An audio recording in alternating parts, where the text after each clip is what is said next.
Alright, Spider-Man No Way Home spoiler review. I am going to be talking about spoilers in this video. I know a lot of people have been waiting for this, so if you have not seen Spider-Man No Way Home and you don't want to know anything about it, I'll give you a few seconds to leave until we really get into it. They did it!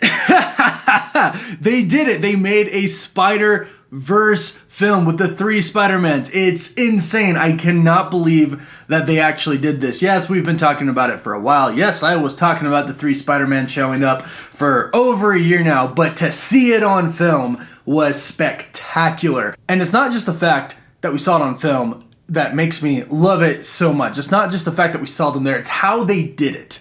They actually executed this, in my opinion, perfectly. I think they did it exactly the way they needed to do it. Yes, there was some fan service in there, but I think they did it incredibly well. And I think everything else that came along with the movie was just spectacular. And I'm going to talk about why I think this is the greatest superhero movie of all time. Now, right off the bat, I acknowledge that not everybody is going to think that. I personally am a little bit biased towards Spider-Man, if you haven't been able to tell over the past year or so. I love Spider-Man. He's fantastic, but this story in particular really took it over the top for me. And this is the Spider-Man end game. That's what they've been calling it, and that's what we kind of knew with all the Spider-Man coming together. But it's not just the Spider-Man coming together that makes this movie truly awesome. This is actually a Peter Parker story. And Tom Holland gets his Peter Parker story. I mean, you know, Tobey and Andrew are only in, the last 45 minutes, 30 minutes. And I'm glad they did it that way. And I'm glad they came in the way they came in. I'm glad they just didn't start swinging in and fighting. I actually preferred the Science Bros parts, which I'm going to say that's what that part is called. I loved how they did that. But let's start off with just Tom Holland, because this is his movie, right? Yes, it's this huge in-game movie, but this is his movie, and his acting, really. Tom, wow. I'm not sure I've seen this from him before. I definitely haven't seen it from him with his past Spider-Man movie. I like Tom Holland as Spider-Man. Tobey Maguire's always been my favorite, but Tom Holland, I think, stepped it up in this one. I really do. The story was really good. The emotion that came with it, wow, what a roller coaster of emotion. You know, I'm going to talk about that in detail, but Tom, I feel like this was his time to shine, and he performed. He shined. He really did. I think he gave it his all, and it comes through on the screen. Tom, if you happen to stumble upon this video, thank you for this movie, because I can see that you truly put your all into it. You made me cry. You made me laugh. Tom was phenomenal. Tom was phenomenal. And speaking of acting, the villains, oh my gosh. I didn't think Willem Dafoe could do better than he did as the Green Goblin in the first Spider-Man film. But wow, was he terrifying in this movie. Terrifying in this movie. Menacing. I mean, it was perfect. I didn't think it could get better, and it did. Willem Dafoe just came back after like 20 years and was like, let me show you how it's done. It's almost like he was thinking about this role for the past 20 years and was like, well, I could do it like this. And then he finally gets his chance. He's like, watch me do it perfectly. And he did it perfectly. Now, the other villains, of course, they showed up as well, because you have actors like Alfred Molina and Jamie Foxx, and they're just fantastic as well. And everything that involved them was executed perfectly. Again, I loved Jamie Foxx's character. I loved how confident he was. I loved kind of the new, as he calls it. That was pretty great. The only thing about some of the other villains is like Sandman and the Lizard. They were just kind of there, right? They were just kind of there in the background, but they did have their moments, right? Sandman pops up and he helps Peter. He's like, Peter, it's me, Flint. Right? And he tries to save him, and he gets confused because Peter's like, I'm Peter, but not you're Peter's like, what? And so he helps him, and then he kind of turns because he doesn't trust him, right? He had his time to shine as well, I think. And then, of course, you have the Lizard, who basically, I just think all of the villains in this movie, and basically all the returning characters, did a phenomenal job. I think we actually saw the villains in a better light than we've ever seen them, though. I think they all did better than they did in their films, actually. So, which is hard to say. It's hard to say because Alfred Molina did fantastic. Willem Dafoe, they all did fantastic in the movies that they originally came out on, but this, I feel like, was on a whole nother level. But let's talk about how they brought the Spider-Mans in, because that, to me, was the best part. Now, Ned finds out that he's magic and can open a portal, which is kind of a qualm I have because it seems like he did it just a little bit too easy, but it's not a movie about Ned, so I don't really care that much, right? I think the way they did everything else completely just trumps the little tiny things that maybe you could have changed, so I don't really nitpick at that right now. But Ned opens up a portal, right? And he says, I just want to see Peter, and then we see the other Spider-Man. It's a silhouette of Andrew Garfield's Spider-Man in the background, and they're like, come, and he comes in, and you could tell by the suit, the fans already knew by the suit, and then he takes the mask off, and there's the werewolf right in your face, and the banter's funny, right? He's like, prove that you're Spider-Man. Do you have the spider tingle? I do, but not for bread being thrown at me. And then we have Ned's mom asking him to clean the spider webs. And then Tobey shows up. He tries to do it again. Tobey shows up, and it's just perfect. And the two of them fight for like 2 seconds. And I was like, I kind of wanted something like a little bit more than that. But I didn't really want them to fight. But once I saw, I'm like, oh my gosh, they're about to fight. This is actually going to be crazy cool. And they did for like 2 seconds, and I actually thoroughly enjoyed that. But it was perfect because then they stepped in as Uncle Ben. Because that's what we wanted, right? Because for Tom Spider-Man, in this movie we had like a reverse Uncle Ben, right? Aunt May became Uncle Ben. Because normally it's Uncle Ben that dies, right? And says, with great power comes great responsibility. And then when he dies, Peter Parker's left with Aunt May. However, this is kind of the opposite. Now, we don't really know what happened to Uncle Ben. We could probably assume that Tom Holland's Uncle Ben died, but Aunt May took that role in this movie. She gave him that line, with great power comes great responsibility, and then she dies. But now Peter has nobody. And that's when Tobey and Andrew show up and they kind of take that role of Uncle Ben. They kind of are there to console him and they hug him. And it's like the dynamic between the three of them is simply amazing. So they come in and they all just connect perfectly. And I'm going to talk about my favorite part of the movie right now because it starts right in this scene where they start talking to Peter. Andrew Garfield. No, really, like, Andrew Garfield, I think, brought so much to this movie, and his character made me cry.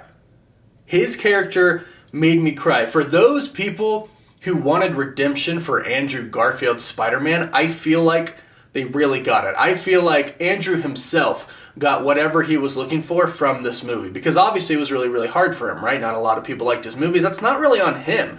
I think he was a really good Spider-Man. The movies weren't cut out to be what they were supposed to be. Right? That's not on him. But this movie, oh my gosh, whenever he would talk about Gwen, and when he saved MJ and he landed and he was crying, I cried. Like, I cried. And I just saw it again last night, and I still cried. Whenever he'd be talking about Gwen, it was really, really emotional. Really emotional. And then we had the part where he's talking to Tobey, and he's like, I suck. And Tobey's like, wait a second. You're amazing. Now, this part I love because it's like meta, right? It's obviously like, oh, he's the amazing Spider-Man, right? That's really clever. But I feel like this is also like a conversation that he's had, maybe with Tobey, but definitely had like on his own. Like, wow, Tobey Maguire Spider-Man is loved. Tom Holland Spider-Man is loved, but I'm kind of not, right? People don't really like my movies. And this is where, you know, they're kind of saying like, no, you are amazing. You're amazing. And he's like, I'm not going to lie. I needed that. I really enjoyed that because I feel like it was addressing, like, kind of him, how he probably feels, because not a lot of people love his movies too much, and he was supposed to get that third film, and that got canceled because, well, they needed to bring Spidey into the MCU. But this was redemption for Andrew Garfield, I feel. Not that he himself needed it, because again, I don't think he did a bad job as Spider-Man, but this was perfect for me. This was absolutely perfect for me. And Tobey's my favorite, and I think he came in, and he played the part that he was supposed to play perfectly. You know, he's the older Spider-Man, we got the callbacks, like, my back, and he's there like, all right, about to start, and he like starts stretching, and the two of them are like, oh yeah, I got my back problem, yeah, you want me to pop your back? And, I love it. And then at the end, when he steps in front of Tom Holland's Peter Parker to stop him from killing the Goblin, that's him being an older Spider-Man who knows what Spider-Man and Peter Parker are all about. They are not about killing. They are about curing, as Tobey Maguire says. And we get that part when the science bros are all, trying to get the cures for everything. And he goes, I think I can cure Osborn. And if you notice, you look at Tom Holland's Spider-Man, he kind of looks down and kind of looks at him because Osborn just killed Aunt May. But then Tobey looks at him and he goes, we got to cure all of them, right? That's what we do.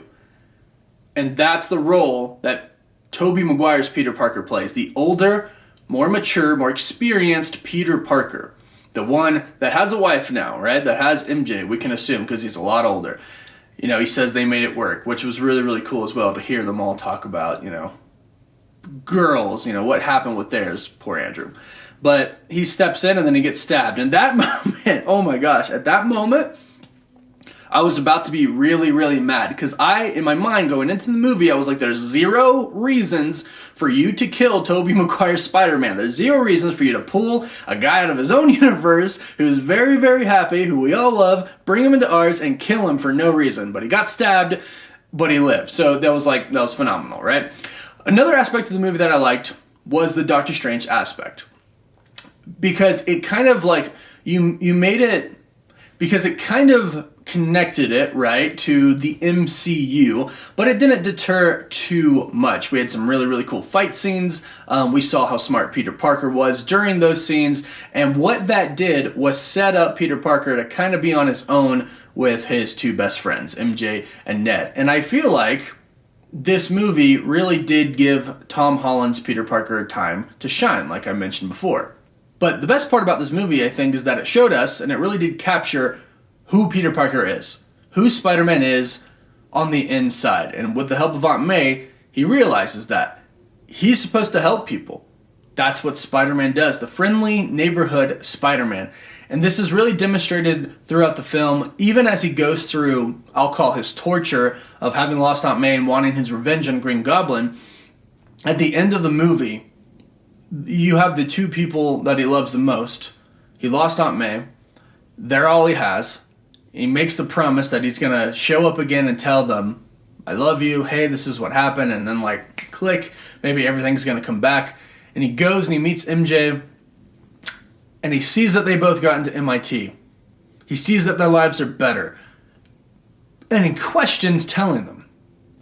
But then it looks like he still decides that he's going to, right? Because maybe me telling them wouldn't change something is probably what he's thinking in his head. But then she moves her hair back and he sees the bandage on her head and he realizes that came from me, right? She's in danger because of me. And as long as I'm Spider-Man, she's always going to be in danger. And that's like the big Spider-Man thing, right? As long as I'm Spider-Man, you're always in danger. So what does he decide to do? He himself makes the sacrifice for the better good of the people he loves.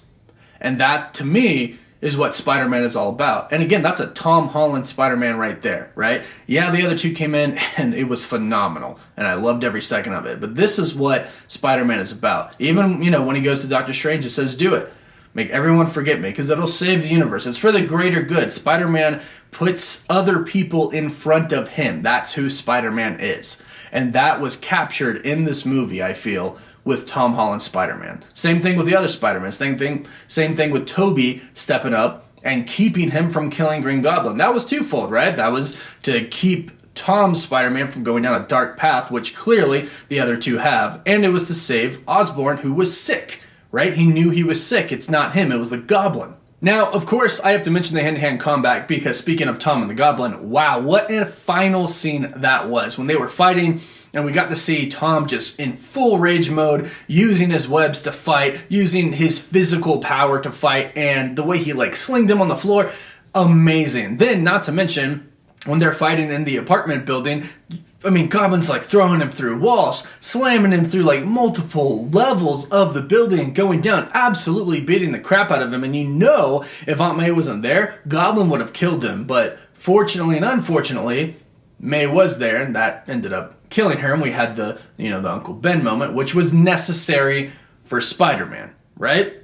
Was necessary. But the action was insane. Even when he's fighting Doc Ock, with the tentacles, that was fantastic. I loved how that happened. He's picking up cars, he's picking up, those huge concrete like cylinder things, and he's throwing at them, and he's actually getting hit, and he's actually kind of getting beat up, and it's actually really, really cool. I thought the action was phenomenal. And then you get the 3 Spider-Men, and they're kind of a mess at first, right? Because they're used to working alone, and then we get that cool thing with Tom Holland. Tom Holland Spider-Man's like, I was an Avenger, and Tobey's like, you were an Avenger? That's great. What's an Avenger? Like, it cracked me up. Even in the midst of like all of the serious stuff, they still managed to keep that humor, which I personally love. I know some people are like, oh, the humor is still too much. No, I really like it. And I feel like Spider-Man is that type of character. So I just feel like they did a lot of justice to the character. But then, of course, they come together, and it's Tom that brings them together, which is what I really like, because it's still about him, right?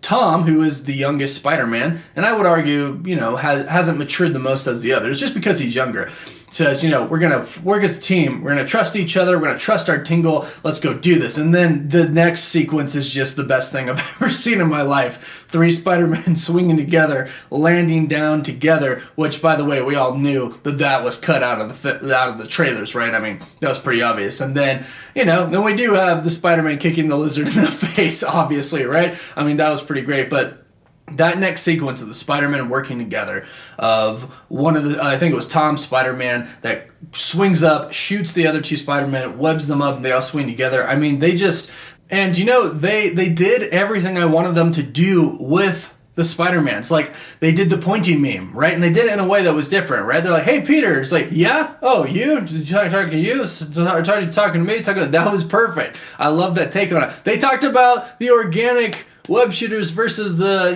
mechanized web shooters. That was so perfect. And they actually made kind of a running on joke about it, right? They're like, whoa, how does that even? And Andrew's so confused. And then they get on, Statue of Liberty, and they're like, is it just your wrist, or does it come out of anywhere else? Like, they did exactly what I feel like if this was all real would happen, right? It's like, no, we're not teasing you. We just have to make ours, and you just produce yours. And they talk about, did you ever have a web block? And he's like, oh, yeah, I did. We've all seen that movie where he can't.